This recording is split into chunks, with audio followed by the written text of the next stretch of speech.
Hello, let's talk about research methods. So, quick note, forgive the informal nature of the hat and the shirt. I am coming at you with what can only be described as a hard case of the bubons. So, feeling a bit under the weather, don't really feel like looking nice, so this is what you get. So, anyway, welcome to Research Methods. Let's discuss. My name is Dr. Charlie Collins. So today I'm going to talk to you about field research. Specifically, I'm going to discuss qualitative data collection methods, which include observation, interviewing, and archival methods, the process of conducting field research and observation, and I will leave you with some concepts to consider by the end of the talk. Before we jump into our discussion, let's turn to our running example of ethnography on Skid Row in Los Angeles. Ethnography is the in-depth case study of a specific setting, culture, or phenomenon from the perspective of those individuals under study. Ethnography is a broader term that can encompass all forms of qualitative methods and can include some forms of quantitative methods.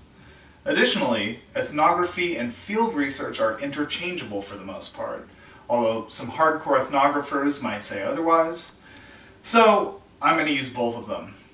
So I might interchange ethnography with field research. I'm meaning the same thing.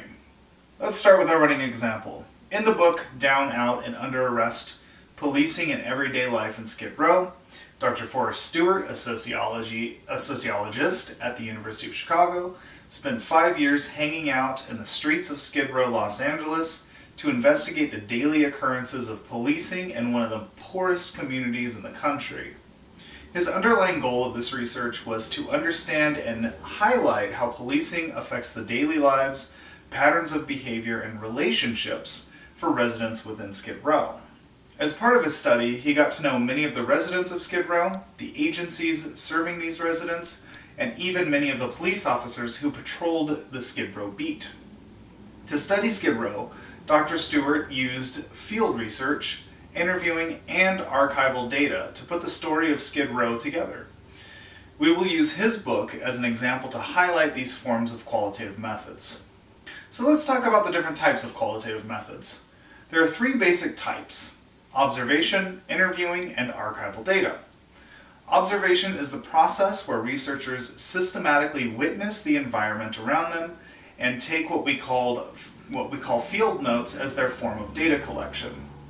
Field notes are writings or self-audio recordings about what the researcher witnesses in a particular context. These will be used for data analysis, qualitative data analysis, to understand patterns. We will discuss more detail later in the series around qualitative data analysis. In Skid Row, Dr. Stewart made himself known to the residents of the neighborhood, hung out with them frequently, and interacted directly with the people of Skid Row. For example, when he first arrived in Skid Row, he sold what they call loosies, or loose cigarettes, to blend in a better way in the setting. As he was doing this, he systematically took notes in his notebook about what he witnessed. He could later use these notes to make sense of the setting and sense of what he was understanding. Another type of qualitative method is interviewing.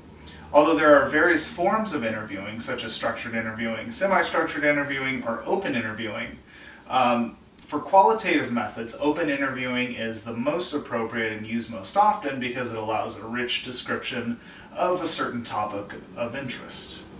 Interviewing is the process by which researchers talk with actors or informants within a setting of study. In Dr. Stewart's case, he interviewed residents of Skid Row about their perspectives on policing, but he also interviewed the police.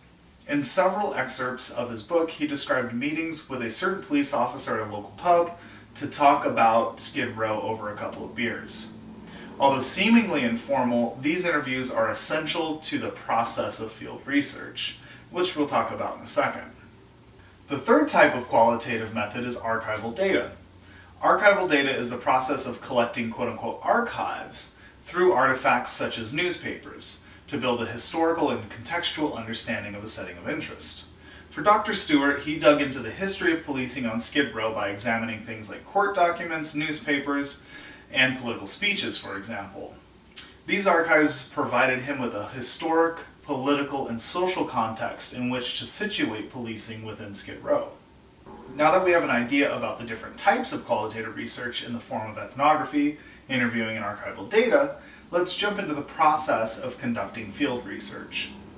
There are 7 steps to this process: selecting the setting, gaining access, establishing roles and relationships, deciding who or what to observe, gathering and analyzing data, leaving the field, and writing up the results. Because we cover some of this later in the series, I will only discuss the first 4 steps in detail and briefly talk about the last 3. Let's talk about the first step, selecting the setting or group. This is the process by which researchers decide where and whom to study, meaning in what setting they will conduct their research. This is an essential part of any research project. As with any type of research, the decision should be guided by your topic and your research questions.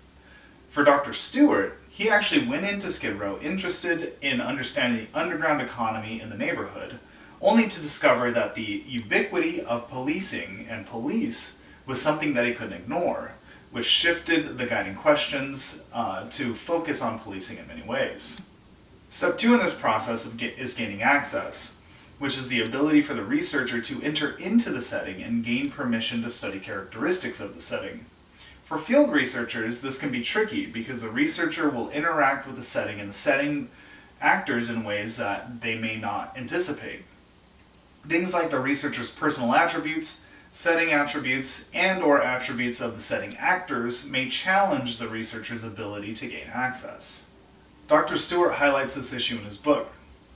In his initial interactions with residents on Skid Row, he reflected on their perceived mistrust of him due to his clean-cut look, stylish clothing, and personal build.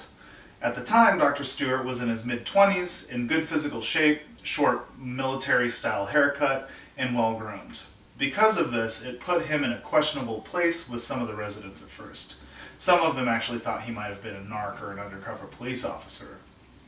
Interestingly, however, this look gave him access to the police, as many of them perceived him as potentially being a former military personnel or perhaps being an undercover officer himself.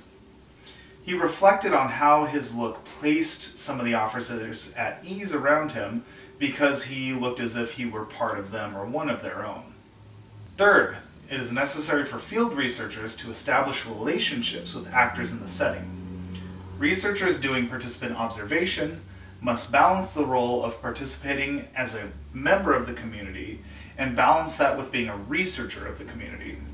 Acting as a member allows researchers to establish relationships with people that they may not be able to establish as solely acting as a researcher. To do this, Dr. Stewart helped residents on Skid Row with things like setting up their sidewalk stores, working alongside activist organizations, doing ride-alongs with officers, and, as I mentioned earlier, having drinks with officers at a bar. These relationships are essential in field research as they can provide a rich source of information as well as provide access to insider information that may not be available to outsiders. Fourth is deciding what and whom to observe. This is the data collection process and is guided by research questions. As I discussed earlier in the series, much of qualitative research is inductive, meaning theory is built by the data. In the field research context, questions and observations have sort of a circular or cyclical relationship, where observations raise more questions, and then those questions raise more observations, so on and so forth. Field researchers must decide what and whom could help them answer their questions. So in Dr. Stewart's case, if the question arises, why do police stop residents so frequently for minor infractions, then it's likely most helpful to talk with the police about it and to find out. So this moves that process, it builds on that cyclical process. Finally, the last 3 steps of field research process are gathering and analyzing data, leaving the field, and writing the results. As discussed earlier, data for field researchers are in the form of field notes, interviews, and archival resources. We'll discuss qualitative data analysis later in the series. When researchers leave the field, it's important to leave in a way that doesn't tarnish your relationship with those in the setting. If setting actors want something from you with regard to your research, try best to provide it. Little things can matter a lot. Finally, report what you found. In my opinion, it's unethical to burden a community and take their time if you aren't going to do something with what you found. So do something with it. Well, that's all I have on this discussion of field research. By now, you should be familiar with qualitative data collection methods, including observation, interviewing, and archival methods, and the process of conducting field research and observation. But before we go, some concepts you should know that we may not have covered. First, gatekeepers. Gatekeepers are people in a setting, typically leaders, who can provide researchers access to information to other people and to other people. These people are key in field research. Without them, it can be difficult to do your research. If they are against you, you may as well pack up and leave, because they're going to be a huge barrier in your way to the community. Key informants are people in a setting who provide rich information about the study. They provide deep insights and understandings about the context and the people in it. Also, gatekeepers and key informants can sometimes be the same person. And finally, reflexivity is the process whereby researchers reflect on their own positionality and actions within a setting, and how their positionality and actions may shape the research process and/or influence the setting. That's all I have. Thank you for watching. I'm Dr. Charlie Collins. See you next time.